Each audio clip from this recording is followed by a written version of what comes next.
is that we're all still here. This is a very important subject indeed. The fate of what's happening in Tibet matters to all of us. It has global implications.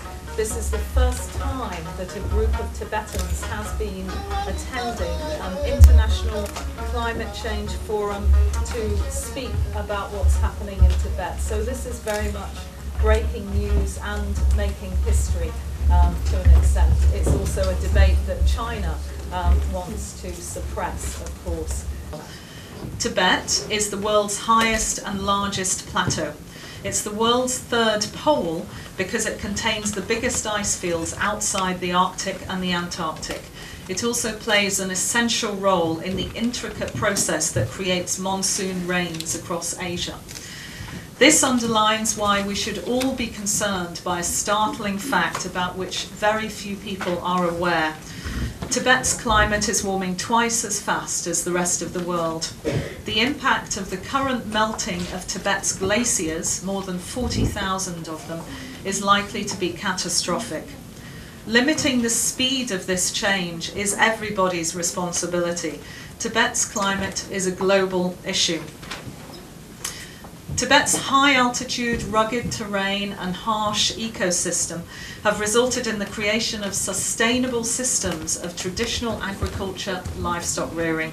Until now, as a result, Tibet's landscape and ecosystem has remained relatively intact.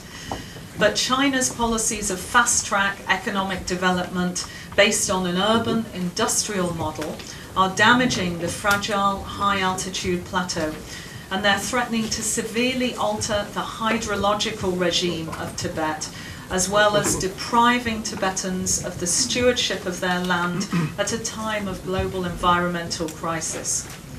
Scientists have warned that increased urbanization, infrastructural development in Tibet may be contributing to the adverse impact of global warming in Tibet. The Chinese government has also been implementing policies of settling Tibetan nomads, displacing them from their land, confiscating their land, and fencing pastoral areas. The panel will speak more about this issue, but this has resulted in nomads losing their livelihoods and living in isolated encampments.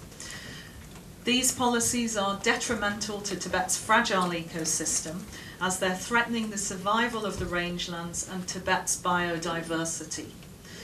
Recent research has suggested that grazing can mitigate the negative warming effects on rangeland abundance and resilience. And what we'll be speaking about here today is that there is a consensus among Chinese, Western, Tibetan scholars that the traditional ecosystem knowledge of Tibetan nomadic pastoralists protects the land and livelihoods and helps restore areas that are already degraded and suffering from the impact of climate change. So what we'll be speaking about today is why the involvement of Tibetan nomads is essential to sustaining the long-term health of the ecosystems and water sources on which China and the rest of Asia depend. China is now pursuing also massive inter-basin, inter-river water transfer projects in Tibet, which are threatening to cause even more damage to the fragile ecosystem of Tibet.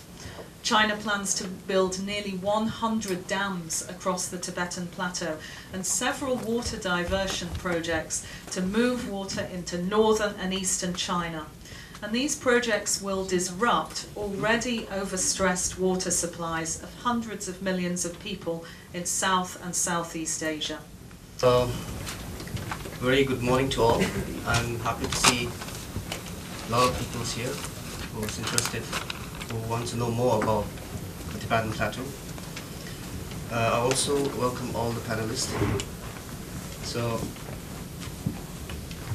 as the name suggests, the Tibet Third Pole, you can clearly understand the importance of this word Third Pole, as thousands of peoples are forbidden from their organizations, and their silent voices are not often heard on the plateau. So we here on this platform, in order to raise their voice, their concerns, so that it could be spread apart. So in this presentation, I will try to be as brief as possible.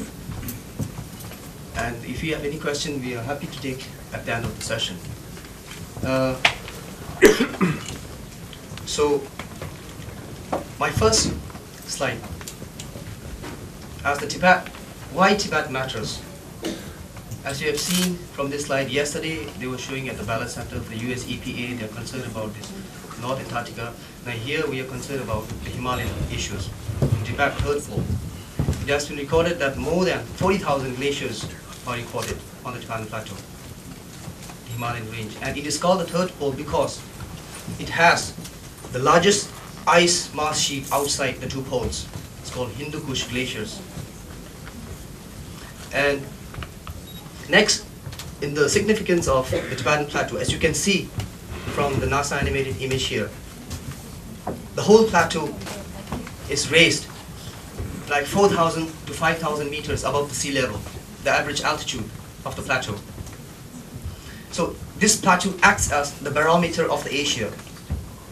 Somehow it also influences the frequency of the monsoon, Southeast Asian, the summer monsoon. It's more like an island in the sky. And it's also famous, known as the water tower of Asia. As you can see, major rivers of the Asian countries, they have their head regions on the Tibetan Plateau. As you can see it from this map, you can see the significance of the plateau itself. How many waters the head regions are originating from the plateau itself. And due to this climate change impact and land use policies, the sustainability, the health of this river basin and the river system has been threatened. And it is said that more than 1.3 billion people lived, or they are directly related to these watershed areas. As you can see, the fresh water, for example, in China, 30% of the fresh water directly flows from Tibetan Plateau. And all those waters, they are not directly a source of the glacial meltdown. They also have their own underground sources. As you can see, I have here listed here, Singikaba is the Indus River, which flows into Pakistan. And Yalung Tsangbo, or the Brahmaputra. And Gyalmunguchu, Salwin, Zachu, we call it in Tibetan Zachu, Mekong internationally, and Yellow River and Yangtze. They all have their head regions on the Tibetan Plateau. And now in this case of the climate change scenario and global warming, the head regions of these waters are degrading. And it's drying up. You'll see in my few slides now. The second thing I want to touch is, it's a very global issue about the glaciers, how they are retreating. And this picture, we have the courtesy from RGS London. And this picture was taken in 1921. As some of you might have seen these pictures now, just really comparing it here, you can see how much amount of glaciers have retreated. They say more than 80% of the glaciers have retreated. If you could quickly compare it here, you can see very clear. This is the east-side Rongpo Glacier of the Mount Everest. And I have another picture here. It was taken in 1921. And it has been said that since 1950, there is no net accumulation. The net accumulation of snow is zero. So since then, the glaciers are retreating at a very alarming rate. Now the big question remains about the health of the river. How long? The security, the river basin areas, the countries that are dependent on the rivers, how long they can usefully, they can independently and healthily, confidently use these water sources. It's a big question. Now, as the glaciers, they retreat, they form glacial lakes. There's another problem. The sudden outburst of these glacial lakes creates a lot of problem. And we have ECMOD, an international organization, that have recently in 2009, one of the information sheets, they have said that more than 2,000 glacial lakes are recorded in some parts of the Hindu Kush Glacier. I can show you this picture. This is a picture of a glacial lake.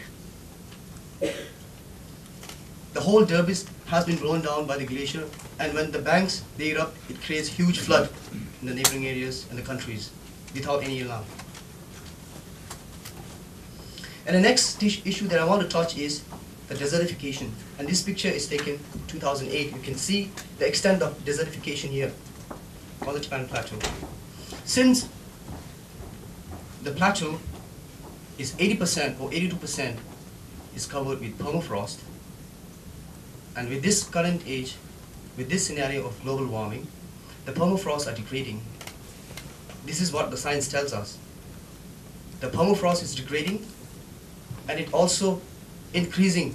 The desertification rate is very high. One of the UNDP reports suggests that it's more than 2,000 square kilometers per year. The grasslands or the plateau has been converted to deserts. Now, the desertification brings us to another interesting question about the policies.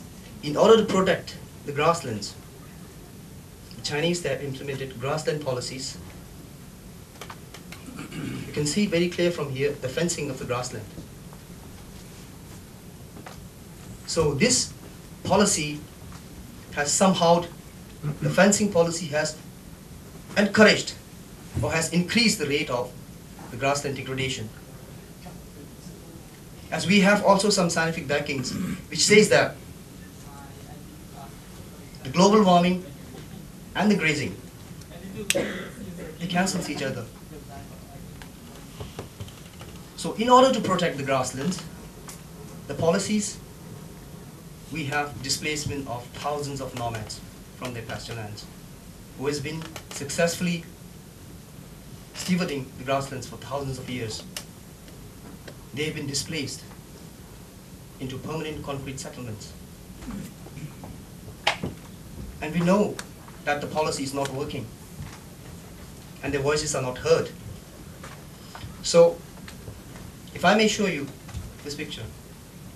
Earlier, the nomads, they independently, they fully moved from their own summer pastures, winter pastures. They have lived a very mobile life. Now this policy, you can see how these nomads are displaced in those concrete buildings.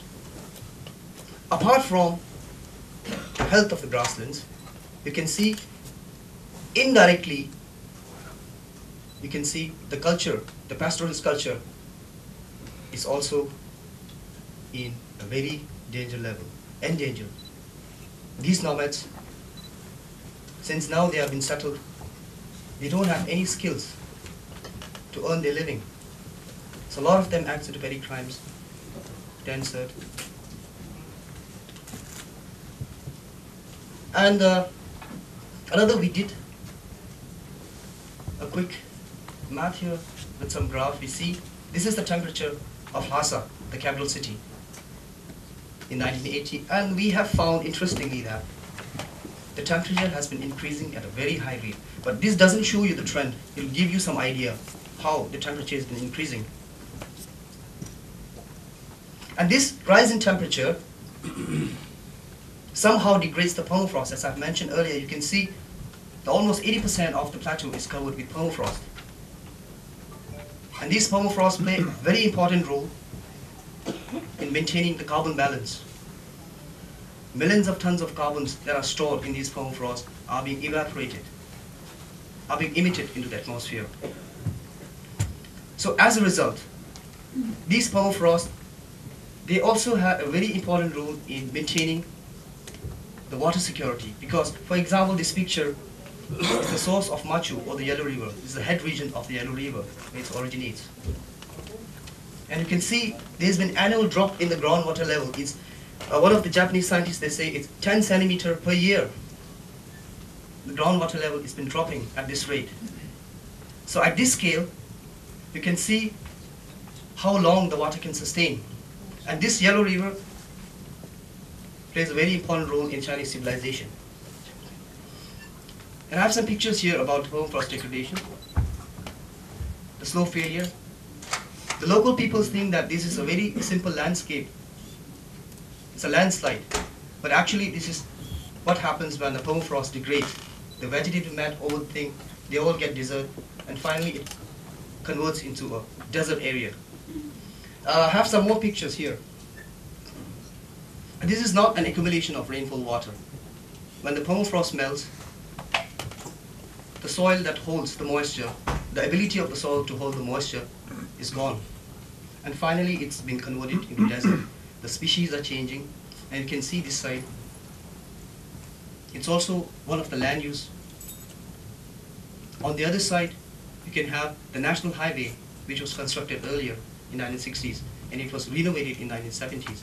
And these activities has resulted in further degradation of the permafrost. Not to mention about the recent railway network.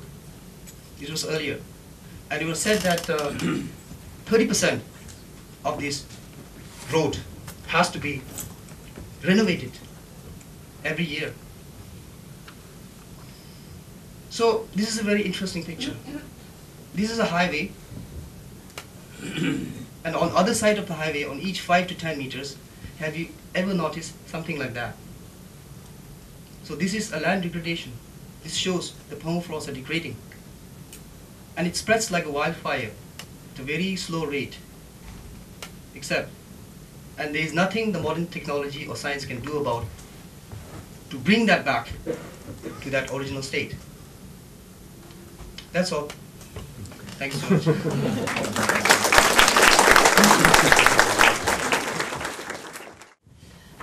My name's Stephanie Brigden. I'm the director of Free Tibet.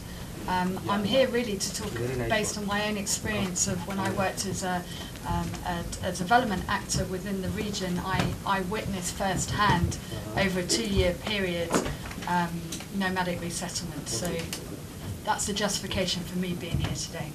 I personally think it's very ironic that as we consider how as individuals, communities, peoples and nations can live more sustainably, that Tibetan nomads are being displaced from their grasslands, which they have stewarded for generations. The Tibetan nomadic lifestyle is unique, it's sustainable, and it's in everyone's interest that it's valued. Tibetan nomads practice seasonal migration, and this allows for sufficient time for the replenishment of the pastures that we saw on the overhead slides.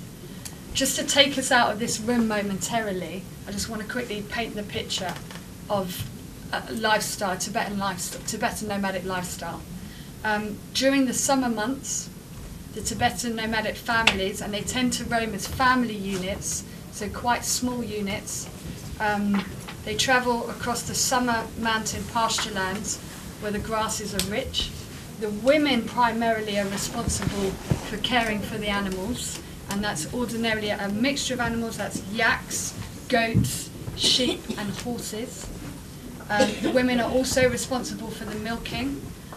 Milk is a very important part of their diet, as you can appreciate. The milk is the main ingredient for the very famous Tibetan salty tea. I don't know if anyone's had the privilege here of tasting that. It's quite special. It's an acquired taste. I never acquired it, I have to be honest. And interestingly, it's important because it helps people with the altitude. So it's not just eaten because it's drunk for a reason, based on their knowledge. In the winter months, ordinarily 1 or 2 members of the male family will go with the animals, and they might sell only a few yaks. And those yaks will be used, the income generated from that will be used to buy household goods, or maybe tent goods is more appropriate. That would include solar panels for lighting. The income is also used for medicines and also to pay for their children's schooling if there are schools in the local area. Now in 1998, the Vice Minister for Agriculture said, and I quote, "We will end the nomadic way of life for all herdsmen by the end of the century." And that's a quote from Xinhua. Now, fortunately, having worked in Qinghai province, I can testify that I started working there from 2000. I can testify that they were unsuccessful in that aim. But the pace of nomadic resettlement has certainly intensified with policies of settlement, land confiscation, and fencing. Now, critically, these policies take place often without consultation or compensation. Now, the right to consultation and compensation is not only enshrined in international human rights law, but crucially, it's enshrined in Chinese law, including the Chinese constitution. Now, based again on my own experience of having undertaken community-based needs assessments with Tibetan nomadic communities, for those who did give their agreement, it cannot be assumed that their consent was informed. Many people did not actually understand that the implications of being able to roam freely and then being moved to an area that's fenced off, that fenced off land would be sufficient to sustain enough animals. So when you've got hundreds of animals that you can move on the summer pasture land and then you're moved into a fenced off area, ordinarily your herd might reduce down to perhaps 5 or 6 animals, and that's not enough to maintain that traditional sustainable livelihood strategy. For others, the motivation to move into the fixed dwellings that we've seen images of was based on promises of access to health centres, to schools, and often these didn't materialise. Now, it's very difficult to assess actual numbers of nomadic resettlement. Numbers can vary greatly. Now, in the region where I worked, the Chinese government claimed in 2005 that 89% of nomads had been resettled. Now, that's approximately 100,000 families. Not individuals, but families. And just to put that into some context, that's one in every 10 people living in central Copenhagen. It's them and their families being moved into fixed urban settlements without consultation, without compensation. Now, as I've said, it's difficult to understand and actually confirm numbers, but we do already know what some of the implications are. Now, people are being housed in very remote areas where there are few, if any, employment opportunities. And even where employment opportunities do exist, most nomadic people do not have the vocational skills or the language skills, which inside Tibet, unfortunately now is Chinese if you want to be involved in trade and business, to actually participate in the economy. So effectively, there's no means to generate income, and people are being trapped into abject poverty. As one Tibetan nomadic person put it, we've become state dependent. Now, you're probably asking yourself, or if you're not, you should be, what's the motivation behind nomadic resettlement? So by moving Tibetans off their lands, this land is now available for mining and water damming projects. China has also admitted its political motivation to resettle nomads. In 2007, the party secretary stated that restructuring was not only to promote economic development, but to counteract the Dalai Lama's influence. If we step back to spring 2008, we saw nomads jumping on horses and riding bareback into small towns and putting up the Tibetan flag. And I can assure you that was a massive driver, and that really rocked Beijing, seeing ordinary Tibetan nomads challenging Chinese rule over Tibet. More recently, the Chinese administration has been using environmental justifications, for example, preserving the grasslands, as justification for resettlement. Now, like the nomadic people in Mongolia, the Tibetan nomads are part of the solution. They are the stewards of this fragile ecosystem. Now, to help slow down, if not reverse, the environmental degradation of the Tibetan plateau, their knowledge should be and has to be harnessed. The Tibetan nomads need to be part of any activity to mitigate and adapt to the effects of climate change in the region. Now, if we fail to do this, we're not only failing the Tibetan nomads, but we're failing future generations of our own children. Thank you.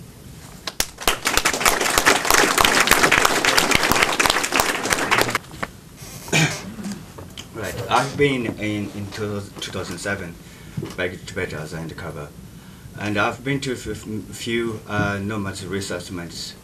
My first impression, I've been there. First, when I saw the settlements, I thought that the settlement was middle of nowhere, very far from the city, and I thought, oh, this looks like a prison. And then we tried to drive inside the settlement. The first thing I've seen, there are few nomads, nothing to do, and playing American pool. There's American pool, 2 pool tables. And then we couldn't walk inside because I've got friends with British friends. So we secretly drove in the settlement. What we can see is there's nothing in the house, and just 1 room, and maybe half the size of this room. That's all. And we couldn't see any schools there, and there's no electricity in there, and no water. I can see is there's 1 tap water they're sharing, the whole community. Then I've spoke one of our friends saying, is there any schools and the clinics? He said the government says they're going to set up a school clinic a year and a half ago, but still it's nothing happening. If they need to go to a school, it takes like 40 kilometers from where they live. So I went to another nomad resettlement with a hidden camera. This time I've spoken to a few nomads, and only the question I've asked them, how many households moved down here, and each time like 300 to 400 nomads moved down from the grassland. And then I said, "Are you happy here?" She said, everybody I questioned, everybody said, "No, we don't happy here because they are used to live in a nomadic land, and we want to go back, but we cannot go back because the government confiscated everything. And when the government, first moved down, the government promised, okay, let's move down the settlement, stay there for 5 or 6 years, and after that you can move back. And they have been there like 10 years already, but the government won't let them again. And one nomad lady says she secretly hide a few yaks in the mountain, and sometimes she goes back to see the yak. And one day government find out, and she has got some yaks in the mountain she's hiding, and they confiscated her yaks, and she banned to go back from the grassland. Thank you very much.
Chapter